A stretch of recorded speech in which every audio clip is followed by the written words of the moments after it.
তো তোমাদের সকলকে আবারও স্বাগত আমার মা দিদার রান্নাবান্নার পেজে। আজকে আবারও হাজির হয়েছে একটা অন্য রেসিপি নিয়ে। আজকে নিয়ে এসেছি মেদু বড়ার রেসিপি, কীভাবে বাড়িতে খুব তাড়াতাড়িভাবে এটা বানানো যেতে পারে।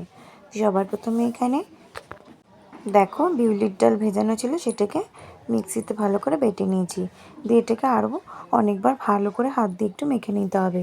এবারে স্বাদ মতো নুন, একটুখানি লঙ্কার গুঁড়ো দিয়ে আবারও ভালো করে এটাকে মেখে নিতে হবে। এখানে মাখা হয়ে গিয়েছে, এবার এতে দিয়ে দিতে হবে একটুখানি, দিয়ে দেবো সামান্য গোলমরিচের গুঁড়ো, দিয়ে সেটাকেও ভালো করে মিশিয়ে নিতে হবে।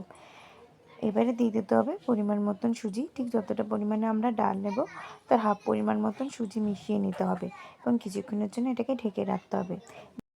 এরপর এর মধ্যে একটুখানি কাঁচা লঙ্কা কুচি দিয়ে দিতে হবে, দিয়ে বড়াগুলো এবার বানিয়ে নিতে হবে।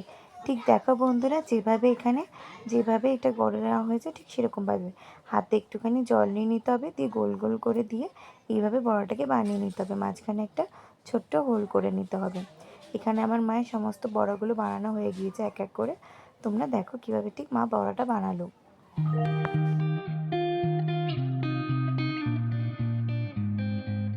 আমাদের সব বড়াগুলো বানানো হয়ে গিয়েছে বন্ধুরা। এবার কড়াইতে আগে থেকেই তেল গরম করতে দেওয়া হয়েছিল এবং তার মধ্যে একে একে বড়াগুলোকে ভেজে নেবো বাদামি রঙ করে। ঠিক দেখো যেভাবে কী সুন্দর করে ভাজা হচ্ছে, ঠিক সেরকমভাবে বড়াগুলোকে চপচপ করে ভেজে নেব।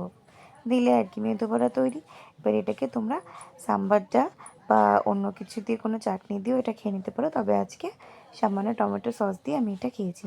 এরকমভাবে সুন্দর করে পরিবেশন করে তোমরা অন্যকে দিতে পারো বা নিজেরা খেতে পারো ঠিক আমার মতন।